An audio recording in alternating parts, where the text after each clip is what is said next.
King of Gods. By Fast Food Restaurant, Kabanata 53. Labanan si Xin Wuang. Ang ika-10 galaw. Napabuntong hininga ang lahat ng mga henyong nanunood habang matamang nakatitig sa dalawang figure. Sa gitna nila, sina Zhao Linlong at Zhao Ling ay may sobrang pangit na mga ekspresyon sa kanilang mga mukha. 10 galaw, paano siya? Mapanganib na kumislap ang mukha ni Zhao Linlong. Mula sa simula ng summit hanggang ngayon, siya lang ang nakatiis ng 10 suntok mula kay Xin Wuang, kahit na natalo siya sa ika-10 hakbang. Subalit sa ngayon, maari ding makipagpalitan ng 10 galaw ang minamaliit niya. Bilang pinakamataas na henyo ng sekta ng Zhao, paano niya hahayaang mangyari ito?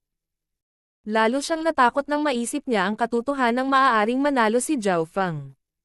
Paano ito nangyari? Malungkot ang mukha ni Zhao Linlong. Maraming beses na siyang nakipagpustahan kay Zhao Feng, ngunit natalo niya silang lahat. Ang pagganap ni Zhao Feng ay hindi mas mahina kaysa sa Diyos sa kanyang puso, si Zhao Linlong. Hindi mas mahina, mas mabuti. Nalaglag ang alikabok at magkatabi ang dalawa. Parehong magkadikit ang mga braso ni Xin Wuang at Zhao Feng habang pareho silang huminga ng mabilis. May masasamang sugat sa katawan ni Xin Wuang na nagpakunot ng kanyang kilay sa sakit. Sa kabilang banda, tumayo si Zhao Feng, bagamat napunit ang kanyang kamiseta, hindi siya nasugatan dahil ang kanyang metal wall technique ay umabot na sa ika-5 antas. Sa mga tuntunin ng pagtatanggol, meron siyang metal wall technique, sa mga tuntunin ng bilis, meron siyang lightly floating fairy, at sa mga tuntunin ng pagsalakay, meron siyang star finger. Sa bawat aspeto, nasa pinakamataas na antas siya. 10 galaw nang hindi natatalo. Nagkagulo ang mga nanonood na kabataan. Sa wakas ay nasira ang 10 galaw na alamat ni Xin Wuang. May isang taong kayang makipagpalitan ng 10 galaw sa kanya. Ang eksenang ito ay parang isang mabigat na martilyo na tumatama sa mga mukha ni Zhao Linlong at Zhao Ling. Sina Zhao Qi, Zhao Han at Zhao Qin ay may mga ekspresyon ng pagkagulat sa kanilang mga mukha. Sino ang mag-aakala na may ganoong itim na kabayo sa loob ng pamilya Zhao? Hindi. Matagal na siyang Black Horse.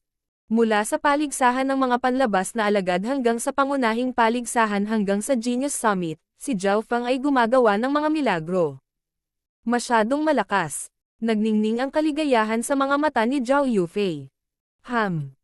Bago niya sabihin na pwede siyang makipagpalitan ng 30, hindi 50 galaw. Kinagat ni Zhao Ling ang kanyang mga ngipin at sinabing walang gana. Kahit na mas mahusay ang pagganap ni Zhao Feng kaysa kay Zhao Linlong, ayaw niyang yumuko sa kanya.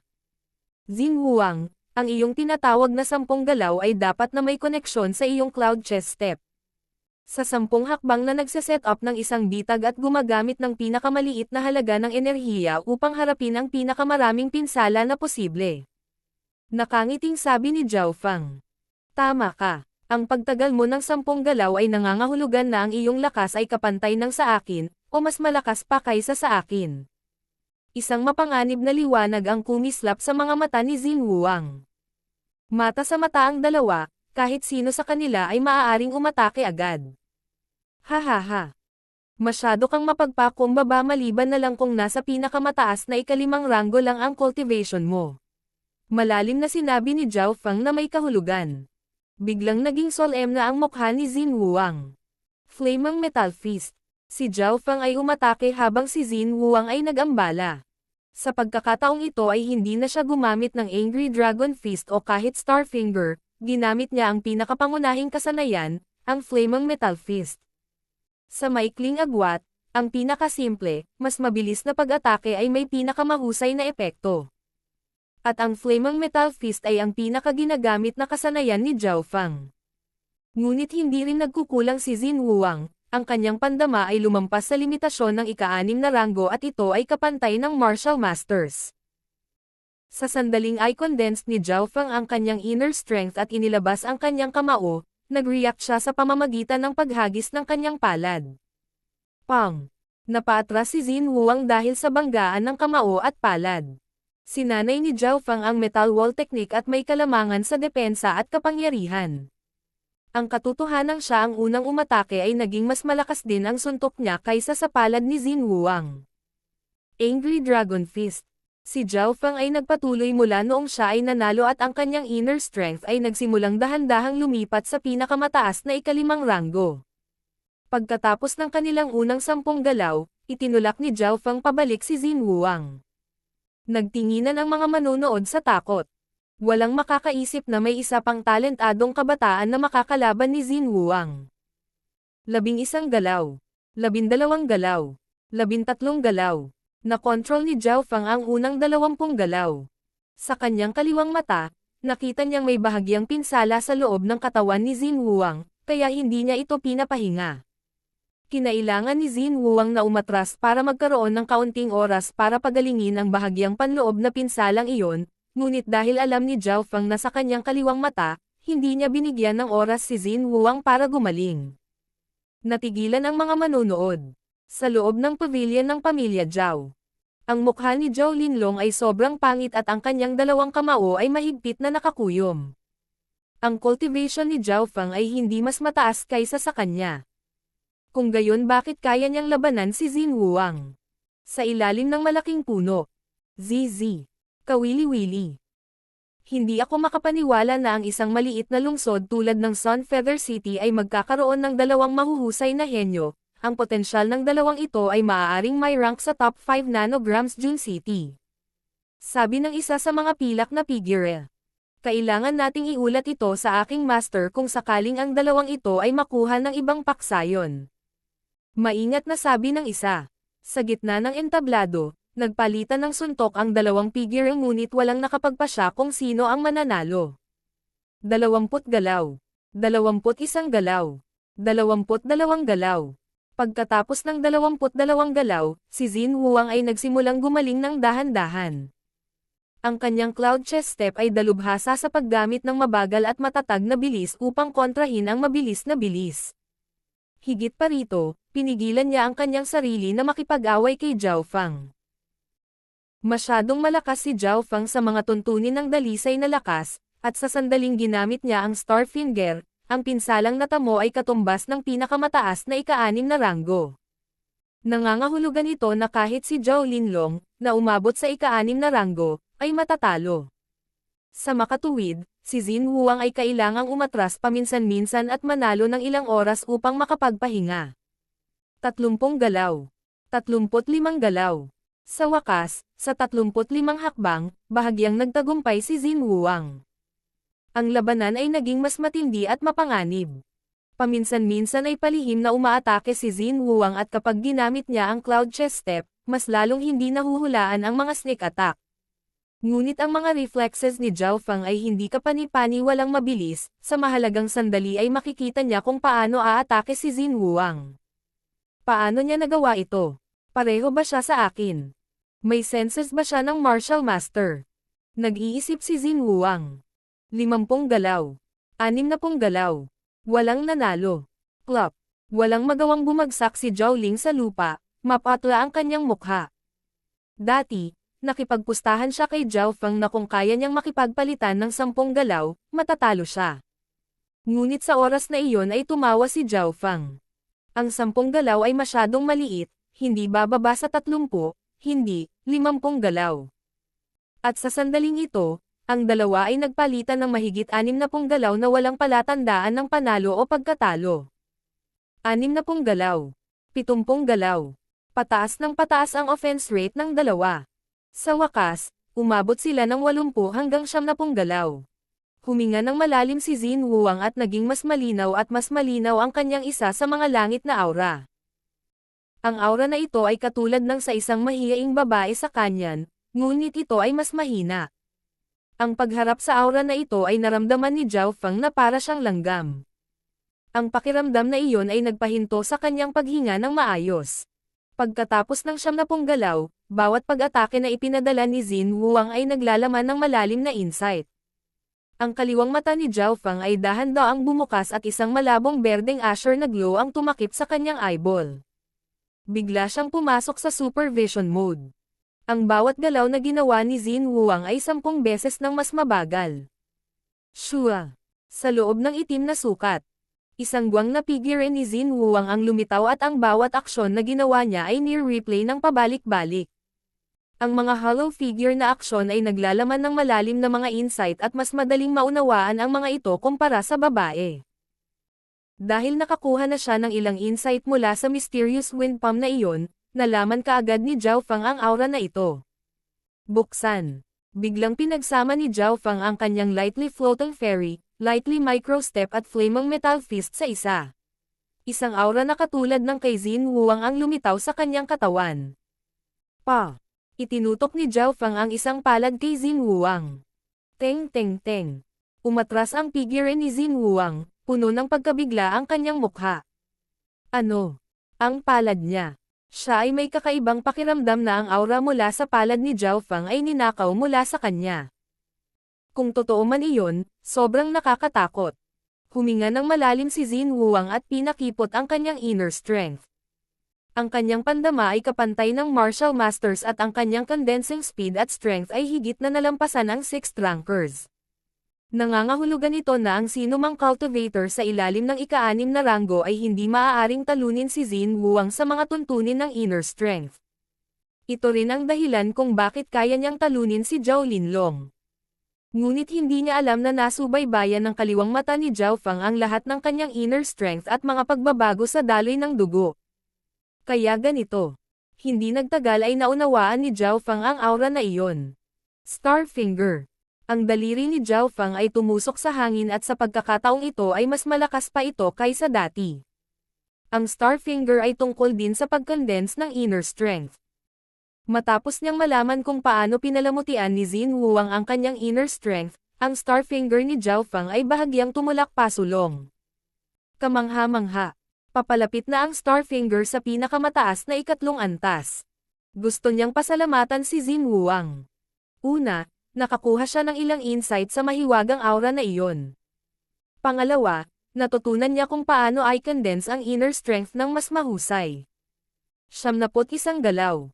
72 galaw. Si Zhao Fang ay lumaban ng mas matapang at matapang. Bagamat hindi natatalo si Xin Wuang, hindi rin siya nangunguna. Ang naging dahilan kung bakit siya nanlamig ay ang potensyal ni Zhao Fang, nararamdaman niyang lumalakas si Zhao Fang. Ang aura at inner strength ni Zhao Fang ay halos magkapareho sa kanya. Anong klaseng tao ang lalaking ito? Hindi naiwasang aminin ni Xin Wuang na nakilala niya ang kanyang kaaway. Ang kanyang forte ay ang kaliwanagan at ang bilis ng pangunawa ng kanyang kalaban ay mas mabilis pa sa kanya. 75 galaw. 76 na galaw. Nagsasara sila sa 100 galaw. Napabuntong hininga ang lahat ng naruroon, puno ng pag-asa at pananabik ang kanilang mga mata sa magiging resulta. Ayon sa mga patakaran, kapag nagpalitan sila ng 100 galaw ang mga henyo at naghohast na tao ang magpapasya kung sino ang mananalo. Gayunpaman, sa 79 na paglipat. Umikot si Xin Wuang at tumalon ng 10 metro sa ere. Dito nagtatapos. King of Gods, Kabanata 54. Ranggo ng 4 na mahusay na henyo. Dito nagtatapos. Ang lahat ay tumingin sa pag-asa na nagtataka kung anong uri ng pagpatay na hakbang mayroon si Xin Wuang. Puno ng pag-asa si Zhao Fang habang dahan-dahan niyang ipinapaikot ang kanyang inner strength. Sa mga tuntunin ng opens iba, mayroon siyang Starfinger at ang pinakamalakas na paninindigan na one-line Starfinger ay hindi pa nagamit noon. Sa mga tuntunin ng depensa, ang kanyang metal wall technique ay umabot sa ika-5 antas, lahat ng pag-atake sa ilalim ng ika-7 ranggo ay hindi magiging kritikal sa kanya. Higit pa rito, ang tunay na paglilinang ni Zhao Fang ay nasa ika-6 na ranggo. Ang mukha ni Xin Wuang ay parang tubig, ngunit pagkatapos ay dahan-dahan niyang ibinaba ang kanyang mga kamay at ang kanyang inner strength ay tumigil sa pag-condense. Bahagyang nagulat si Zhao Fang. Inaamin ko ang pagkatalo ko. Walang ekspresyong sinabi ni Xin Wuang. Aminin ang pagkatalo. Bakit? Nagkagulo sa buong manonood, karamihan sa kanila ay nataranta. Inamin ni Xin Wuang ang pagkatalo. Maging ang ilan sa mga nakatatandang henerasyon ay nalaglag ang kanilang mga panga. Walang sino man ang makakaasa na aaminin ni Xin Wuang ang pagkatalo sa 79 na hakbang. Pagkatapos ng lahat mula sa kasalukuyang sitwasyon, sina Zhao Fang at Xin Wuang ay parehong may 50% pagkakataong manalo. Tinalo niya si Xin Wuang. Walang magawang nakaupo si Zhao Ling sa lupa habang nakatitig sa hangin. Sa wakas ay napagtanto na niya kung anong uri ng halimaw ang kanyang pinalubha. Hindi lang nalampasan ni Zhao Fang ang nangungunang henyo ng sekta, si Zhao Linlong, nagawa pa niyang umamin ng pagkatalo ang nangungunang henyo ng Sun Feather City. Hindi ka natalo. Formal na sinabi ni Zhao Fang habang matalim ang tingin kay Xin Wuang. Nararamdaman ng kanyang kaliwang mata ang inner strength at pagdaloy ng dugo at mula kay Xin Wuang, nakikita ni Zhao Fang na mas malakas pa ang kanyang inner strength kaysa kay Zhao Linlong. Sa makatuwid, ang cultivation ni Xin Wuang ay wala sa pinakamataas na ikalimang ranggo. Ang kanyang tunay na paglilinang ay nasa pinakamataas na ika-6 na ranggo. Pinakamataas na pang-6 na ranggo. Naduraj na niya ang lahat ng mga henyo ng Sun Feather City sa ilalim ng kanyang mga paa. Mula sa unang pagkakataon na inspeksyon niya si Xin Wuang, naisip ni Zhao Fang. Ang taong ito ay hindi simple. Malinaw, hindi matatakot ni Zhao Fang si Xin Wuang sa kanyang tunay na paglilinang. Hindi lang siya nagkaroon ng malakas na cultivation sa kanyang sarili, mayroon din siyang tulong ng kanyang kaliwang mata na nagbigay sa kanya ng kumpiyansa na hindi matatalo. Walang saysay na ipagpatuloy ang ating laban. Umiling si Xin Wuang. Hindi siya natalo, pero ang dahilan kung bakit niya ito sinabi ay dahil ang kanyang tunay na paglilinang at mga galaw ng pagpatay ay makikita ng iba. May dalawa pang dahilan. Una, mas matanda siya kay Zhao Fang ng 2 taon at ayaw niyang gamitin ang kalamangan na ito para talunin siya. Pangalawa, ang aura at diskarte ni Xin Wuang ay ninakaw ni Zhao Fang. Mula sa pananaw ni Xin Wuang, si Zhao Fang ay isang halimaw, ang magpakita ng higit pang mga panlilinlang ay makikinabang lamang sa kanya. Paano kung tawagin natin itong draw? Sabi ni Qiu Menggayo bilang host. Draw. Tumingin si Zhao Fang kay Xin Wuheng at sabay na tumango ang dalawa. Oo naman. Pumayag si Zhao Fang at hindi pilit na ipinagpatuloy ang kanilang sparring. Pagkatapos ng lahat, ayon sa mga patakaran, ang labanan ay hindi tatagal ng higit sa 100 galaw. Maghihintay ako sa susunod nating laban. Nakangiting sabi ni Xin Wuang. Pagkatapos niyang magsalita ay agad siyang umalis sa summit. Ang eksenang ito ay nalitaw sa maraming tao. Umalis ba si Xin Wuang sa kalagitnaan? Walang nakakaalam na pagkatapos umalis ni Xin Wuang, hindi na siya muling nagpakita sa Sun Feather City. Ang kanyang pag-iral ay unti-unting nawala sa wala. Hanggang sa huli lang siya nakilala ni Zhao Fang. Nagpatuloy ang summit. Ang labanan ni Xin Wuang at Zhao Fang ay nagtulak sa summit sa isang kasukdulan. Ang mga laban sa sparring pagkatapos ay nawala lahat ng kanilang lasa. Ngayon, ang 4 na magagaling na henyo sa wakas ay nagkaroon ng kanilang mga ranggo. Unang lugar, Zhao Fang at Xin Wuang. Ikatlong lugar, Zhao Linlong. Ika-4 na lugar, Qiu Menggayo. Sa puntong ito, hindi dapat magkaroon ng anumang mga hindi pagkakasundo, ngunit ang summit na ito ay hindi lamang nagkaroon ng isang itim na kabayo. Itong si Zhao Yufei ay gustong makita ang iyong kakayahan. Si Zhao Yufei ay parang isang malinaw na lotus, dalisay at banal. Kaagad siyang nakakuha ng atensyon ng maraming kabataan. Sumiklab ang usapan. Naabot ni Zhao Yufei ang ika-5 ranggo sa murang edad. Ang kanyang potensyal ay mas mababa lamang kaysa kay Zhao Fang, ngunit naunawaan ni Zhao Fang na ang lahat ng kredito ay napupunta sa kanyang kaliwang mata. Kung hindi niya nakuha ang ganitong mata, tiyak na si Zhao Yufei ang pinaka-talented sa pamilyang Zhao. Maging si Zhao Linlong ay hindi umabot sa antas na ito sa parehong edad. Higit pa rito, si Zhao Yufei ay nagmula sa isang sekta ng sangay at sa mga tuntunin ng mga mapagkukunan, at siya ay mas mababa kaysa kay Zhao Linlong.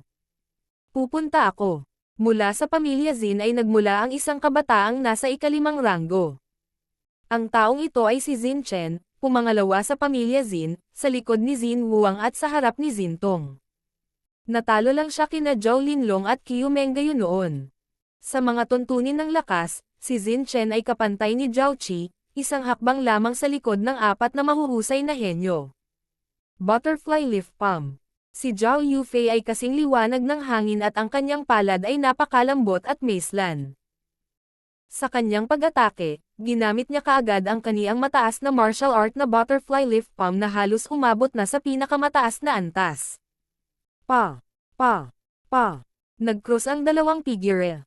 Si Zhao Yufei ay maganda at macelan. Sa pagpapalitan ng hanggang 10 galaw, si Zhao Yufei ay nakakuha ng mataas na kamay. Sa mga tuntunin ng pinsala, siya ay kapantay lamang ni Zhao Qi ngunit ang kanyang inner strength skill ay air crossing breathing technique, na higit na nakahihigit kaysa kay Xin Chen.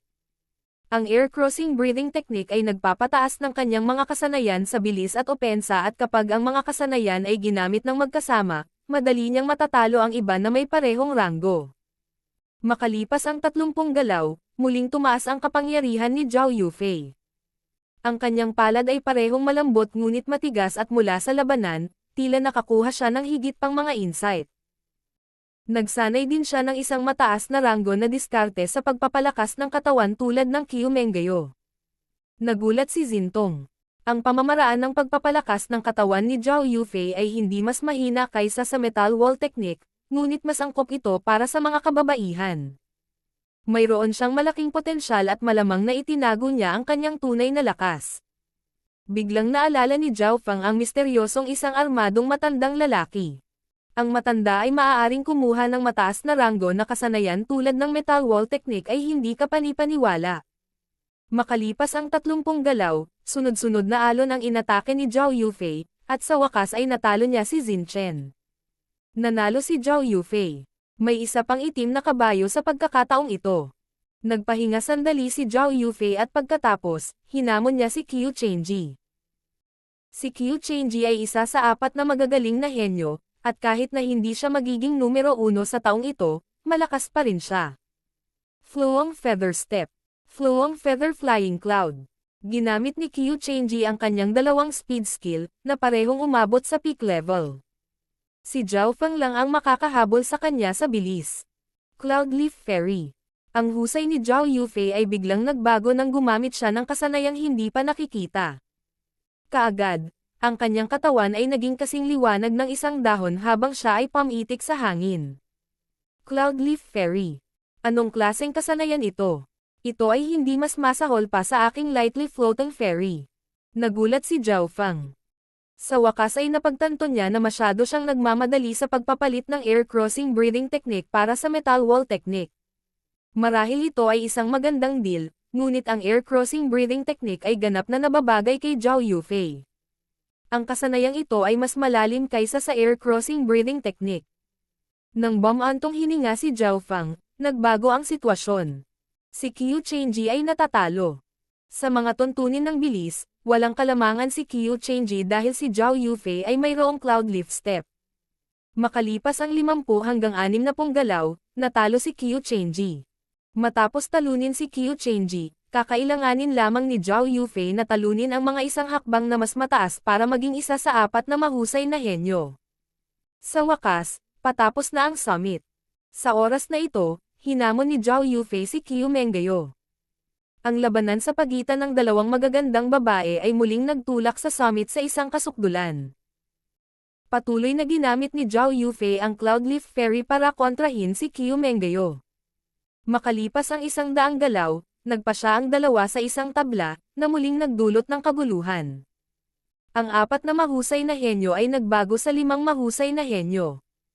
Xin Huang, Zhao Fang, Zhao Linlong, Qiu Menggeo at Zhao Yufei. Ang pamilya Zhao ay may 3 sa 5 mahusay na mga posisyong henyo na nagbibigay ng matinding pressure sa pamilya Qiu at Xin. Nagkatinginan sina Qiu Menggeo at Qiu Chenji at nakita nila ang pag-aalala sa mga mata ng isa't isa. Masyadong nakakatakot ang mga henyo ng pamilya Zhao. Bukod kay Zhao Linlong, naroon din sina Zhao Fang at Zhao Yufei.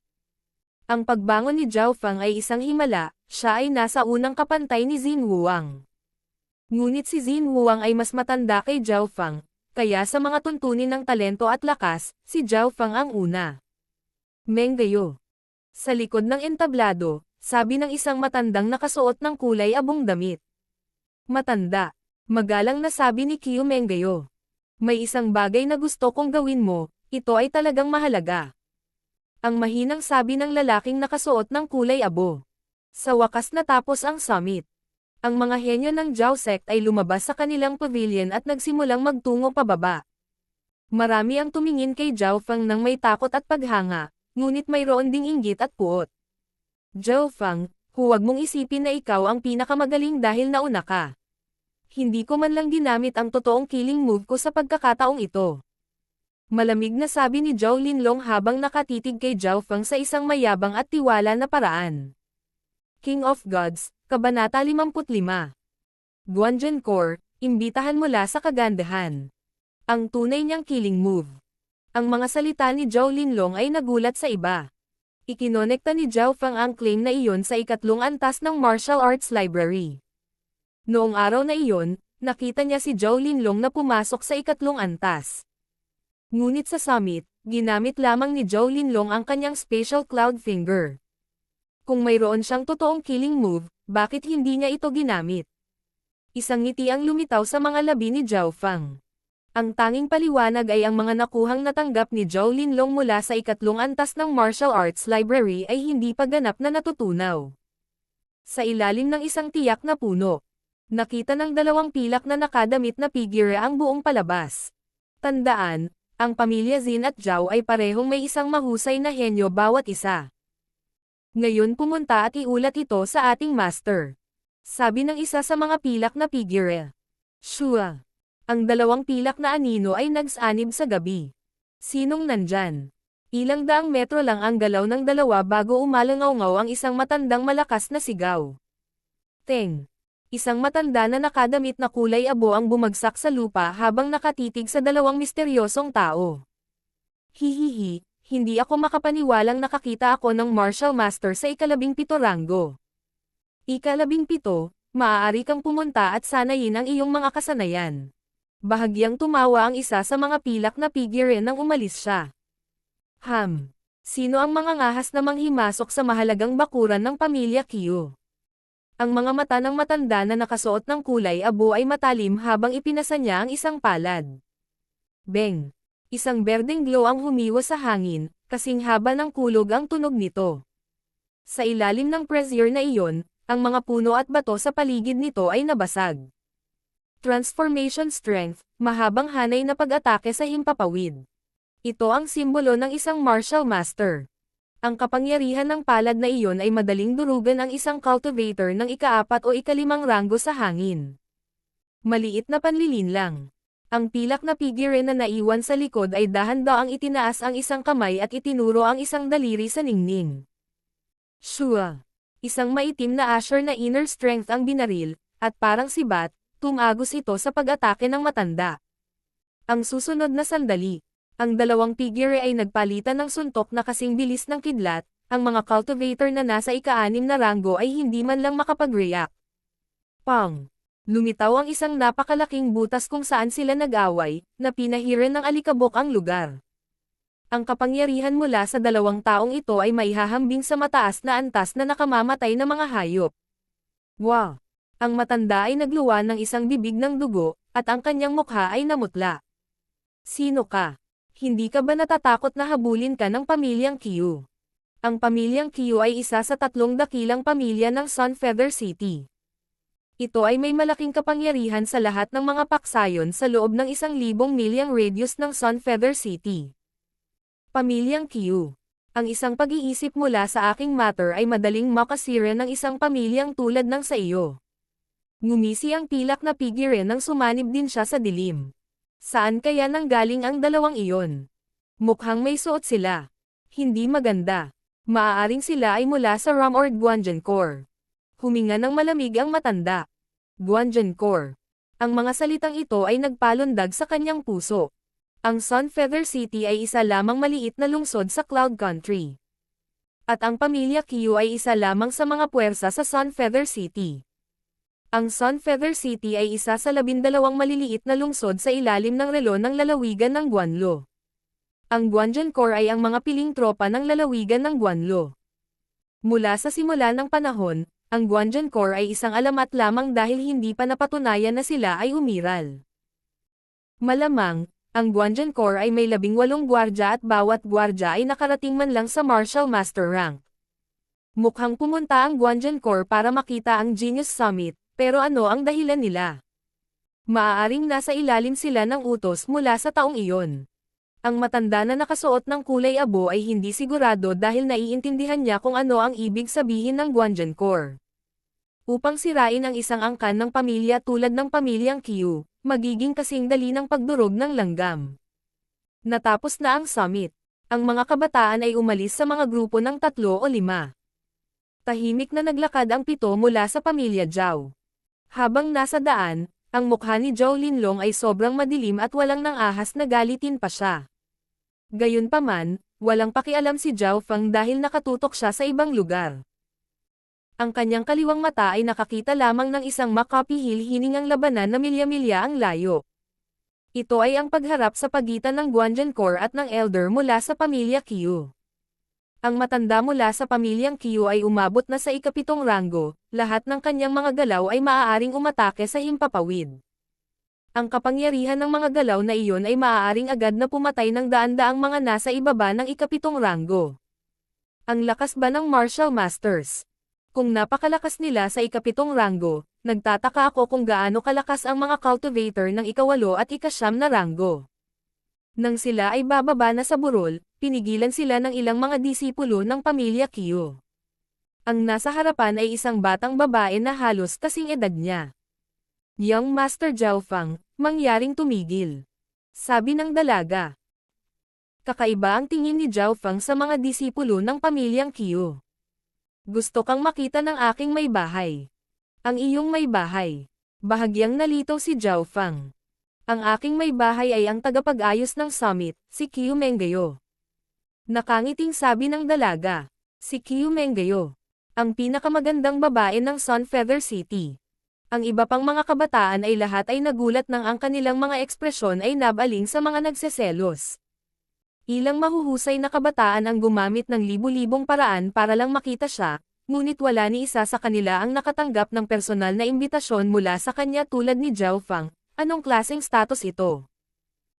Si Qiu Menggayo ay hindi lamang isang henyo ng pamilya Qiu o ang pinakamagandang babae ng Sun Feather City, siya rin ang susunod na pinuno ng pamilya Qiu. Oo naman. Nag-isip sandali si Zhao Feng ngunit agad na tumango. Pagkatapos ng lahat, si Qiu Menggayo ang tagapag-ayos ng summit at kailangan niyang iligtas ang mukha para sa kanya. Pakiusap sumunod po kayo sa akin.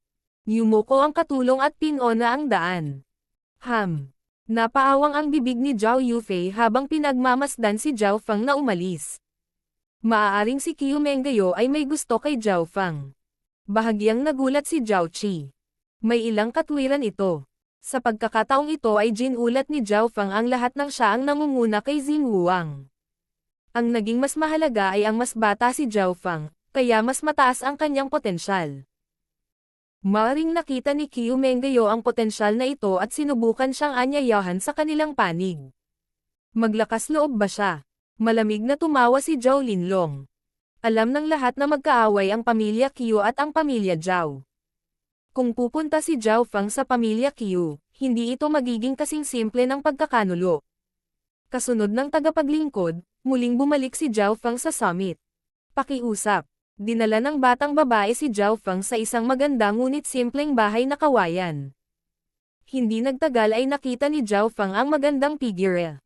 Ang kanyang figure lamang ang nagpabilis ng puso ng mga tao. Si Qiu Menggayo ay parang kalahating hinog na prutas kung saan si Zhao Yufei ay parang usbong. Sa pagharap sa pinakamagandang babae ng Sun Feather City, si Zhao Feng ay natulala lamang ng isang segundo bago ang kanyang puso ay naging parang tubig muli. Bilang isang kabataan na 14 na taon, ito ay hindi nakikita dahil karamihan sa mga nasa hustong gulang ay mahihirapang labanan si Qiu Menggayo.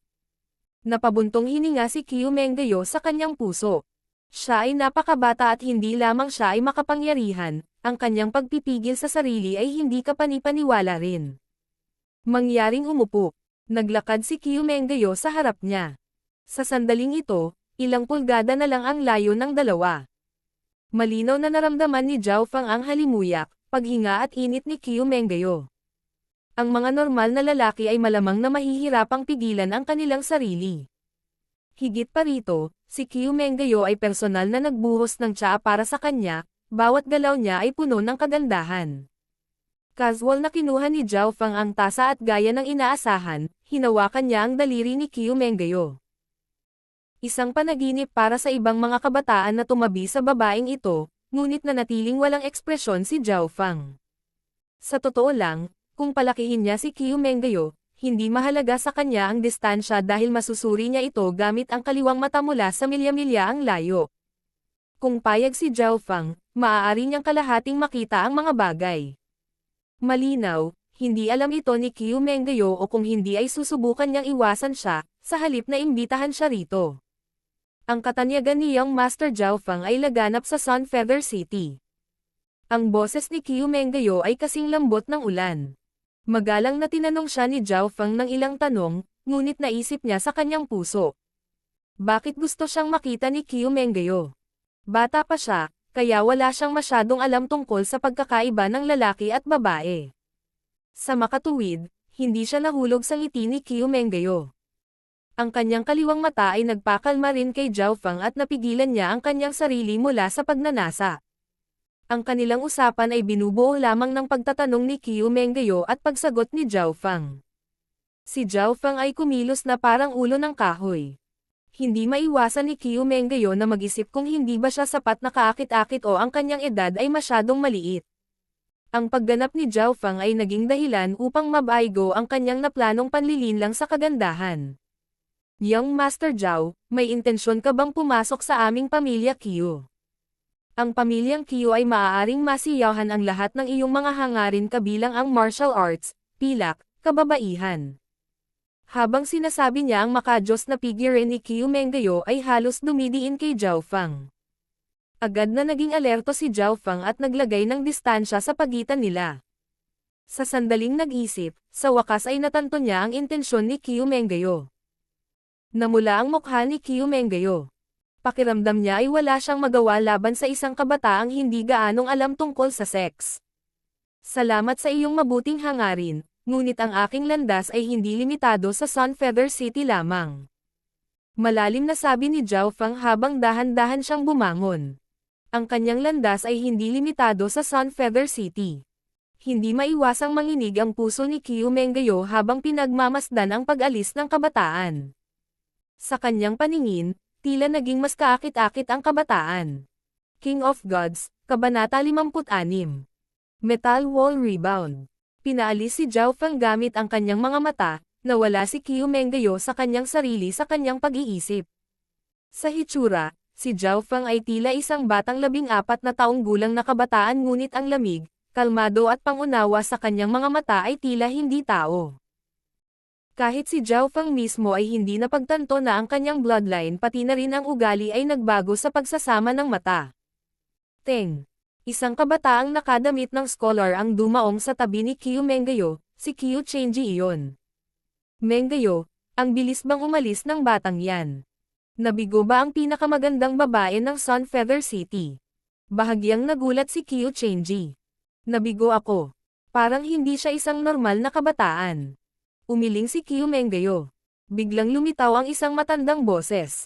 Huwag kang mag-alala Menggayo, hindi ko inaasahan na gagana ito. Isang matanda na nakasuot ng kulay abo ang lumitaw sa likod ng dalawa. Elder. Agad namang binati ng dalawa ang matanda. Ang summit ay malinaw na may isang elder na nangangasiwa sa kaganapan at ang elder na iyon ay ang matandang ito. Hindi nagtagal, nakipag-away siya sa mahiwagang Guanjian Core kaya medyo namutla ang kanyang mukha. Menggayo nagtagumpay ka na sa pagkaantala sa kanya ng kalahating oras para masunog ang isang insenso. Ang pangalawang resolusyon ay naiset up na. Nagningning sa mga mata ng matanda ang layuning pumatay. Gagawin mo ba talaga ito? Ang hindi pagnanais ay lumitaw sa mukha ni Qiu Menggayo. Napakalaki ng potential niya. Kapag naging masyadong malakas ang pamilya Zhao, mawawasak ang pamilya Qiu. Sabi ng matanda. Pero Big Brother, kung mamatay si Zhao Fang, iuugnay ito ng pamilya Zhao sa pamilya Qiu. Medyo nag-alinlangan si Qiu Chenji. Hihihi, walang halaga ang mga patay na henyo. At saka, galing lang siya sa isang branch sect at perpekto ang plano namin. Hindi mamamatay si Zhao Fang malapit sa bakuran ng pamilya Qiu. Isang misteryosong ngiti ang lumitaw sa mukha ng matanda na nakasuot ng kulay abo. Shua. Habang sinabi niya na nawala ang kanyang figure sa kadiliman, ang kanyang bilis ay 2 beses na mas mabilis kaysa kay Qiu Chenji. Nakakalungkot.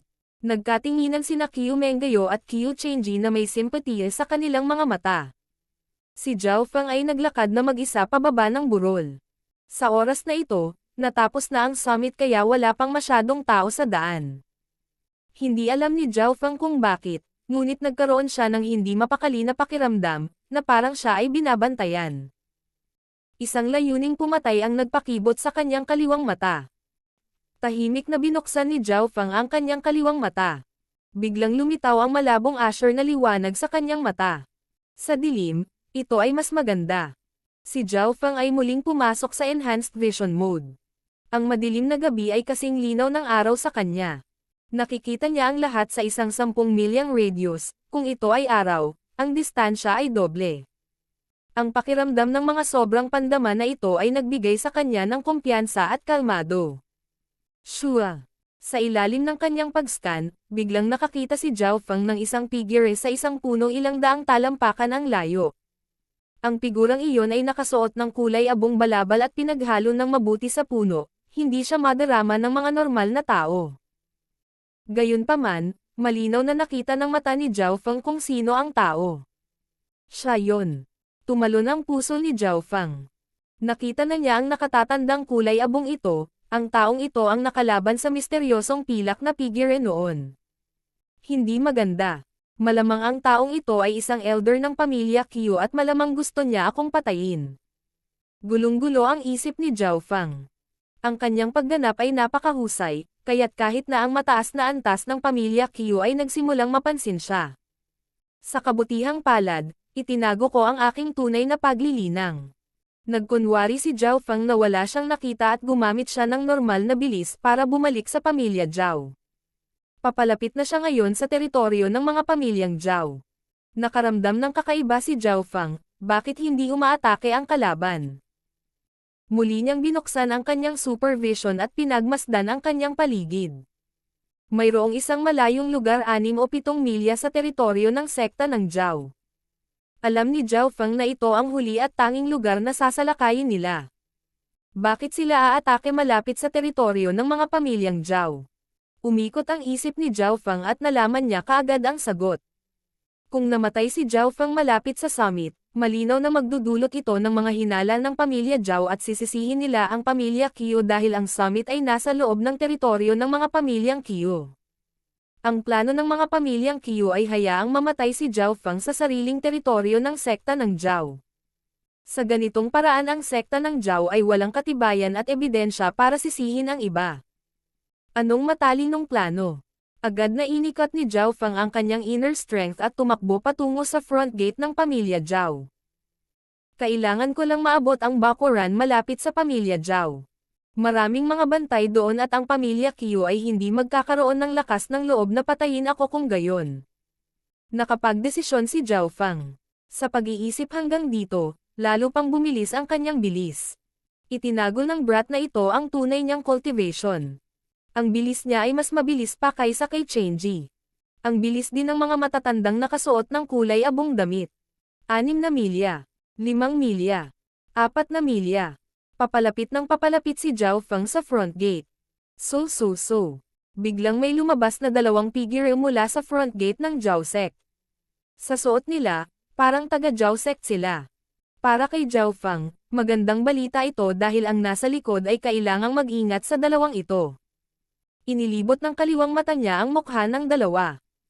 Parehong nasa katanghaliang gulang ang 2 at ang kanilang kultibasyon ay parehong umabot sa ika-6 na ranggo. Ang isa sa mga mukha ay sobrang pamilyar. Siya yon. Zhao Chanjian.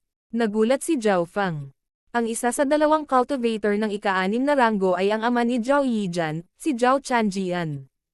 Si Zhao Chanjian at ang ibang tao ay casual na lumapit kay Zhao Feng. Agad na nabahala si Zhao Feng.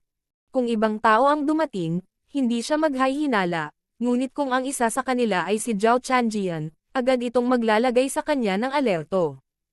Pigilan mo siya, pagkatapos ay patayin siya ng mabilis hanggat maaari. Sabi ni Zhao Chanjian sa isa pang mandirigma sa ika-6 na ranggo. Dahil gabi na at medyo malayo pa ang pagitan ng dalawa, hindi alam ni Zhao Chanjian na nakita na ni Zhao Fang ang kanyang mukha. So, ang matanda sa likod ay biglang bumilos nang dumating ang dalawang grupo mula sa magkabilang gilid. Naramdaman ni Zhao Fang ang panganib na nagmumula sa matanda, hindi siya natakot kay Zhao Chanjian at sa kanyang kasama ngunit labis siyang nag-iingat sa nakatatanda sa mga pamilyang Qiu. Ang elder ng pamilya Qiu ay umabot na sa ikapitong ranggo, hindi na siya martial artist, isa na siyang martial master. Lightly floating fairy. Biglang tumaas ang figure ni Zhao Fang. Ang bilis. Nagbago ang ekspresyon ni Zhao Chanjian at ng kanyang kasama nang maghiwalay ang dalawa sa dalawang magkaibang direksyon na humaharang sa landas ni Zhao Fang. Kung hindi nila mabilis na mapatay si Zhao Fang, malalaman ang kanilang pagkakakilanlan. Kung hindi namatay ang isda, ito ay dahil nasira ang lambat. Ibig sabihin isa lang sa kanila ang dapat mamatay. Patayin. Sabay na sinalakay ng dalawang tao mula sa pamilya Zhao si Zhao Fang. Cold Flowing Sword. Agad na naging malamig na liwanag ang talam ni Zhao Chanjian. Malinaw na alam ni Zhao Fang kung gaano kalakas ang Cold Flowing Sword dahil nakipag-away siya kay Zhao Yijan noon na gumamit din ng kasanayang ito. Ngunit sa pagkakataong ito, ang Cold Flowing Sword ni Zhao Chanjian ay umabot na sa pinakamataas na antas at sa kanyang paglilinang sa mga huling yugto ng ika-6 na ranggo, ang pag-atake ay mas nakamamatay. Emperor Wind Fist. Mula sa gilid ay dumating ang isang malalim na tunog ng pagsipol, ang isa pang nasa katanghaliang gulang na lalaki ay sabay na umatake. Dalawang pinakamataas na ika-6 na ranggo ang lumalaban sa ika-5 ranggo, ito ay malinaw na hindi patas. Higit pa rito, naroon pa rin ang pagpatay sa elder ng pamilyang Qiu. Kapag nangyari ang isang aksidente, ang matanda ay magagawang ayusin ito gamit ang kanyang ika-7 ranggo na lakas.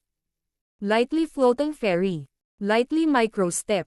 Inilipat ni Zhao Fang ang dalawang kasanayang ito sa pinakamataas at halos hindi niya nagawang makaiwas sa mga pag-atake. First Stance of Starfinger. Biglang tumaas ang aura ni Zhao Fang sa ika-6 na ranggo. Shua. Ang isang asher na liwanag ay parang bulalakaw habang ito ay dumaan at tumama sa espada ni Zhao Chanjian. Dang. Naramdaman na lang ni Zhao Chanjian na namamanhid ang kanyang braso at naputol ang kanyang talam sa kalahati. Kasabay nito, isang magulong inner strength ang bumasag sa kaniyang katawan. Wow! Agad na umubo si Zhao Chanjian ng isang subo ng dugo at ang kanyang ekspresyon ay naging masama. Starfinger. Paano niya nalaman iyon? At ang kanyang paglilinang. Starfinger. Ito ang pinakamahusay sa pinakamahusay na pick na nireranggo ang martial arts. Kapag ito ay ginamit, walang makatiis. Maging si Zhao Chanjian ng pinakamataas na ika-6 na ranggo ay nakatanggap ng mga panloob na pinsala mula sa pagharang sa kasanayang ito. Mamatay. Muling umatake si Zhao Fang at kahit na ang mga galaw na ito ay hindi ang kanyang pagpatay na hakbang na Starfinger ay nagdagdag pa rin ito ng mga pinsala kay Zhao Chanjian. Emperor Wind Fist. Ang iba pang pang-6 na ranggo ay lumabas mula sa likuran upang iligtas si Zhao Chanjian. Hindi naisip ng dalawa na ang tunay na cultivation ni Zhao Fang ay nasa ika-6 na ranggo at natutunan niya ang Starfinger. Kung gusto ni Zhao Fang na patayin si Zhao Chanjian ngayon, kailangan niyang gawin ang pag-atake mula sa likuran. Mamatay. Walang pakialam si Zhao Fang sa pag-atake mula sa likuran at muli niyang ginamit ang Starfinger. Ang mahinang asher na liwanag ay maganda sa gabi. Tinamaan ng daliri ang kanyang target. Nanlamig ang katawan ni Zhao Chanjian nang lumitaw ang isang butas sa kanyang dibdib. Plop. Doon natapos ang buhay ng isang cultivator sa ika-6 na ranggo. Ito ay dahil sa katotohanan na ang Starfinger ay napakalakas at ang metal wall technique ni Zhao Fang ay nagdagdag ng higit na lakas sa kasanayang ito. Emperor Wind Fist. Kasabay nito, ang buong pag-atake mula sa ibang pang-6 na ranggo na mandirigma ay umabot sa kanyang katawan. Hindi makaiwas si Zhao Fang. Ang pinakamahusay na magagawa niya ay ilipat ang kanyang katawan para hindi tamaan ang kanyang mga vitals. Bam! Nang tumama ang kamao kay Zhao Fang, ang ekspresyon ng nasa katanghaliang gulang na lalaki ay naging maluwag at masaya. Ang elder ng pamilya Qiu sa malayo ay may ngiti din sa kanyang mukha. Isang karapat-dapat na kalakalan kung papatayin nila si Zhao Fang kapalit ni Zhao Chanjian. Metal Wall Rebound. Bulalas ni Zhao Feng habang tinitipon niya ang lahat ng kanyang inner strength at inilagay ito sa Metal Wall technique. Ang kanyang buong katawan ay naging isang metal na pader habang ito ay rebound ng pag-atake. Crack! Tumagas ang dugo mula sa bibig ng nasa katanghaliang gulang na lalaki nang maramdaman niya ang malakas na panginginig ng boses na dumaloy sa kanyang braso. Teng! Teng! Teng! Napaungol sa sakit ang tao habang napaatras siya.